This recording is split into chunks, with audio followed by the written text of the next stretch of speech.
So hello everyone, this is Sachin. जैसा कि मैंने आपसे कहा था कि कल एसिड और बेस का सेकंड पार्ट आएगा हमारा, तो आपके सामने पेश है। और इसे करने से पहले मैं आपको डेली का डेली इस वीडियो में जो भी आएगा उसमें 5 क्वेश्चन मैं करंट अफेयर के कराऊंगा, जिससे कि बहुत ही इंपॉर्टेंट जो दोस्तों क्वेश्चन रहेंगे, जो कि आपको मतलब हूबहू वहाँ पे मिलेंगे, जो इसी टाइप के क्वेश्चन पूछे जा रहे हैं। तो ज़्यादा टाइम वेस्ट नहीं करूँगा, शुरू करते हैं। आज का पहला क्वेश्चन है हमारा कि हाल ही में किस भारतीय मूल की महिला ने विश्व खाद्य पुरस्कार जीता? तो किस पुरस्कार मतलब विश्व खाद्य पुरस्कार किस महिला ने जीता है?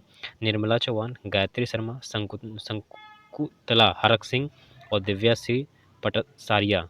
तो इसका राइट आंसर क्या है? इसका राइट आंसर है हमारा शकुंतला सिंह हरक, ऑप्शन नंबर सी। अगला है हमारा,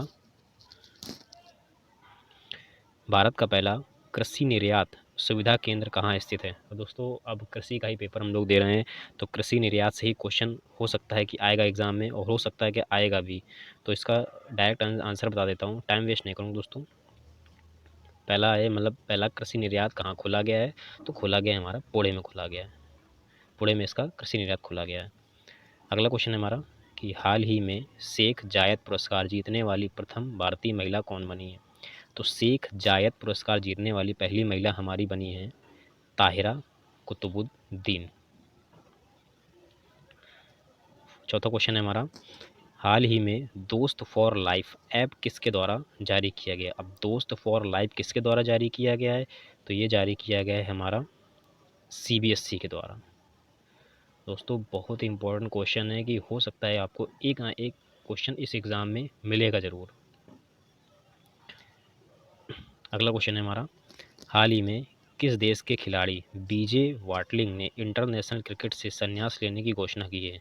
तो कौन से ऐसे खिलाड़ी हैं जो बीजे वाटलिंग क्रिकेट से संन्यास लेने की घोषणा की है? तो वो है हमारे एकमात्र कहाँ के, किस देश से रहने वाले? वो है न्यूजीलैंड के। तो दोस्तों, जैसा कि मैंने कहा है कि एसिड और बेस मैं आपको चैप्टर कराऊंगा, इसका पार्ट 2 है हमारा। तो मैं शुरू करता हूँ। सॉरी।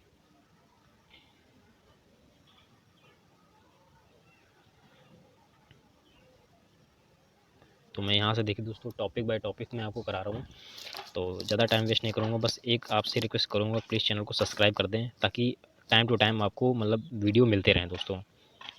और वीडियो को लाइक ज़रूर कर दें और सपोर्ट करें दोस्तों, क्योंकि मैं दूसरे यूट्यूबर की तरह के नहीं हूँ कि अब मुझे इतना भी नहीं आता है कि मतलब क्वेश्चन एडिट करके ले आओ, भले ही इंपॉर्टेंट ना हो, इतना सारा एडिट करके ले आओ, पता भी नहीं समझ में आता कि क्वेश्चन इस लायक है भी कि नहीं है। लेकिन दोस्तों, मैं ये हूबहू मतलब जो एग्ज़ाम में जो पेपर में एसिड और बेस आएगा, सिर्फ और सिर्फ मैं वही चीज़ें लेके आऊँगा, जो कि यही चीज़ें पूछी भी जा रही हैं एग्ज़ाम में। तो शुरू करते हैं कि प्रबल अम्ल पहला है हमारा। देखो, कल मैं करा चुका हूँ अम्ल क्या होता है, क्षार क्या होता है, कई सारे ऐसे क्वेश्चन भी करा चुका हूँ। तो अगर आपने वो वीडियो नहीं देखी तो जाकर डिस्क्रिप्शन में मैंने उसका लिंक दे रखा है, तो आप उसमें जाके देख सकते हैं। और इसमें उसका नेक्स्ट पार्ट है हमारा कि प्रबल अम्ल प्लस प्रबल क्षार बन के क्या बनाते हैं? तो प्रबल अम्ल प्रबल क्षार बन के हमारे उदासीन लवण बनाते हैं। अब लवण क्या होता है दोस्तों? मैंने बताया कि अगर जिसका विलयन का पीएच मान हमारा 7 होता है, केवल और केवल अगर 7 होता है विलयन का मान, तो हमारा विलयन हमारा लवण होगा। और अगर हमारा विलयन का जो है 7 से कम है तो विलयन अम्लीय होगा, और 7 से अगर ज़्यादा है तो हमारा क्षारीय होगा। तो इसी में आगे है हमारा कि प्रबल अम्ल प्लस प्रबल क्षार बन के क्या बनाते हैं? तो ये बनाते हैं हमारे क्षारीय लवण बनाते हैं। तो प्रबल अम्ल प्लस प्रबल क्षार, बहुत कन्फ्यूजन होती है दोस्तों, और 20 से डायरेक्ट क्वेश्चन उठ के आता है यहाँ से कि प्रबल अम्ल प्लस प्रबल क्षार बन के क्या बनाता है हमारा? तो ये बनाता है क्षारीय लवण बनाता है। अब क्षारीय है तो विलयन क्या होगा? पीएच का मान 7 से अधिक होगा। अभी बताया मैं, क्षार है तो 7 से अधिक हो जाएगा। अगला, प्रबल अम्ल प्लस दुर्बल क्षार। अब प्रबल अम्ल प्लस दुर्बल क्षार बन के क्या बनाते? तो ये बनाते हैं हमारे अम्लीय लवण बनाते हैं। अम्लीय, अभी अम्लीय आ गया तो 7 से कम। चलिए अगला इसमें चलते हैं, प्रमुख प्राकृतिक अम्ल और उनके स्रोत क्या हैं। अब अम्ल हैं तो उनके स्रोत। अब डायरेक्ट इसमें से क्वेश्चन आता है कि बोल देंगे सिरका। अब सिरका में कौन सा एसिड पाया जाता है? चीटी के डंक में कौन सा एसिड पाया जाता है? नींबू कुल के फलों में कौन सा एसिड पाया जाता है? तो डायरेक्ट में क्वेश्चन यहाँ से बिल्कुल हूबहू इंपॉर्टेंट क्वेश्चन है दोस्तों, पढ़ने की ज़्यादा जरूरत नहीं पड़ेगी आपको। लेसन इसमें है हमारा कि सिरका यानी कि इसमें कौन सा एसिड पाया जाता है, तो सिरका में हमारा एस्टिक एसिड पाया जाता है। कौन से पाया जाता है दोस्तों, एस्टिक एसिड। एस्टिक एसिड का फार्मूला होता है हमारा कि CH3COOH। एक मिनट दोस्तों, बस एक मिनट है।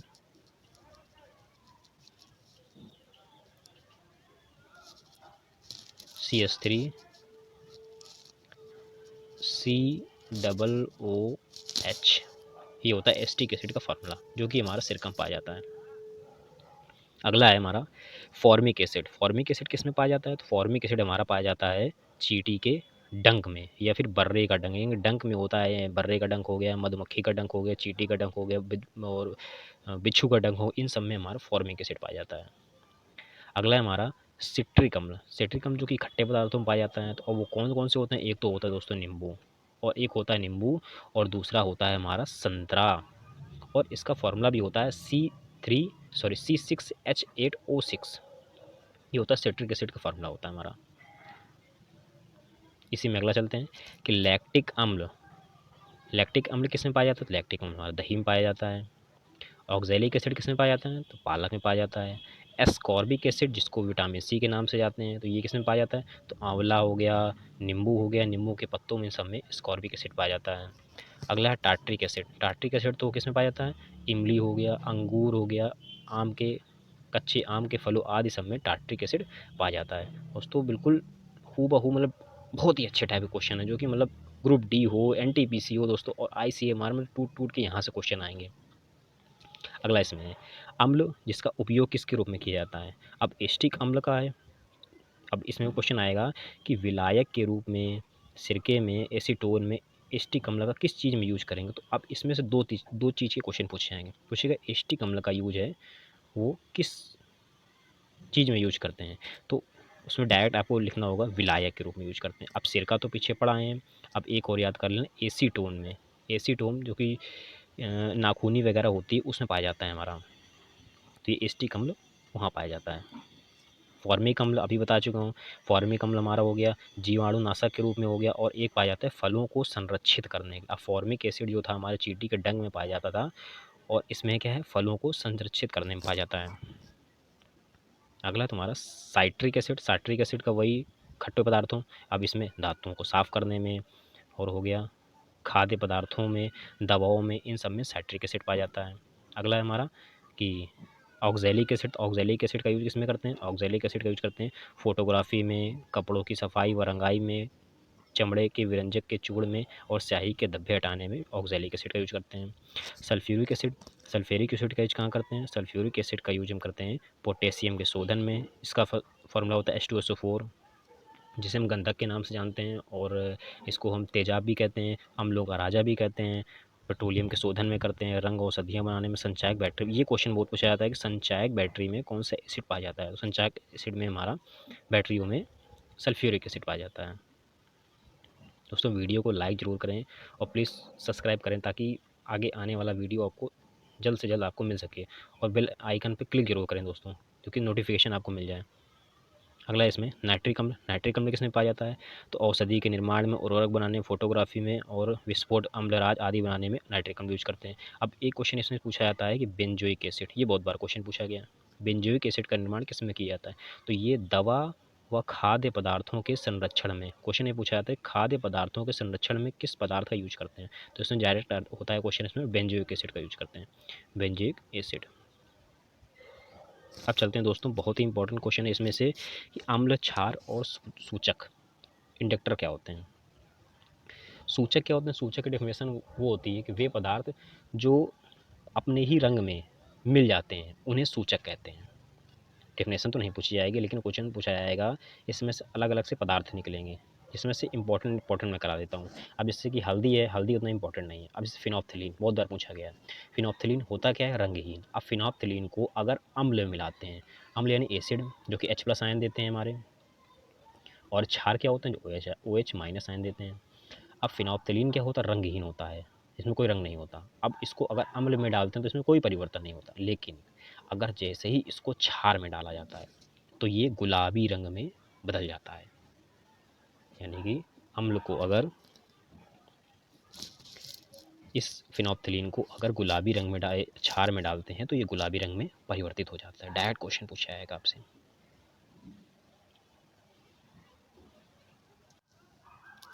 अगला है लिटमस विलियन, नीला लिटमस विलियन। अब नीला लिटमस विलियन क्या है? तो यहाँ पे देखिए एसिड लिखा है, यहाँ पे है एसिड और यहाँ पे है आपका बेस।